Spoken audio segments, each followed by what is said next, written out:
Assalamualaikum and hi, my name is Iman AQIILLAH binti Mohd Bakhran. My metric number is 141495.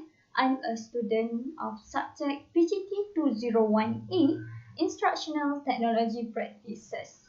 Okay, today I will talk about behaviorism.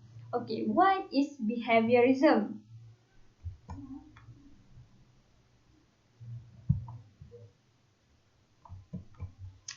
Behaviorism comes from the word behavior. According to Milton Bigger 2001, said that behavior is what people say and what people do. Behaviorism, according to Reber 1985, can be defined as an approach to psychology which argues that the only appropriate subject matter for scientific psychological investigation is observable and measurable behavior. Okay, next. Behaviorism. Behaviorism is a worldview that assumes a learner is essentially passive, responding to environmental stimuli. It believes that a learner starts out with a clean slate and behavior is shaped by positive and negative reinforcement.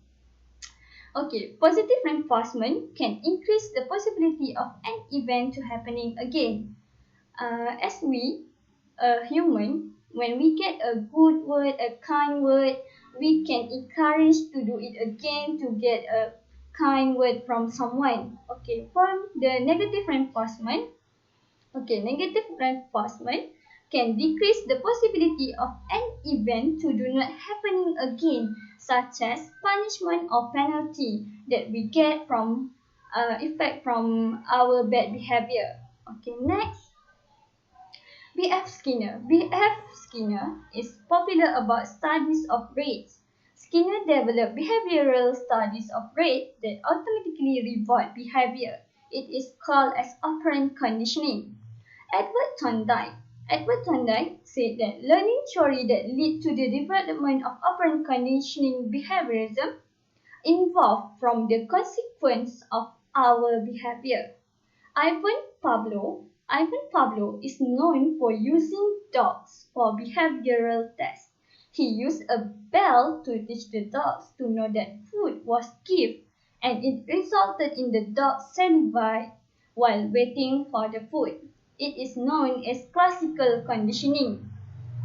John B. Watson. John B. Watson believed that human behavior resulted from stimuli that elicted certain response.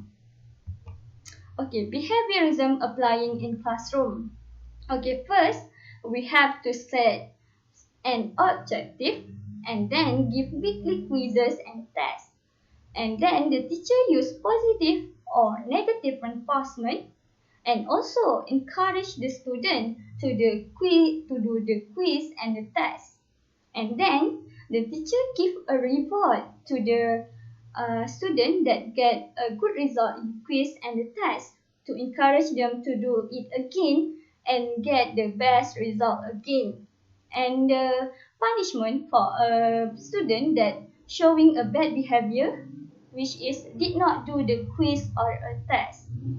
Okay, next, the advantage and the disadvantage of the behavioral theory. Okay, the advantage, it can shape behavior quickly. As we know, we learn from the past. If we get punished because of do something bad, so we can learn and do not do it again. And then the learner can adapt to the environment, yes. And then behavior can be a measured instrument, especially for the teacher, to know how their potential in teaching. And then disadvantages, it can internalize reasoning may not be an outcome, and then the learner adapts to a poor environment. Then behavior measured may not be a true picture of understanding. As we know, a student can show the good result, but actually they did not really understand what is it about. They do something to get reward, but they really do not understand well. They do something to get reward. Okay. This is my reference. Okay. Thank you for watching. That's all.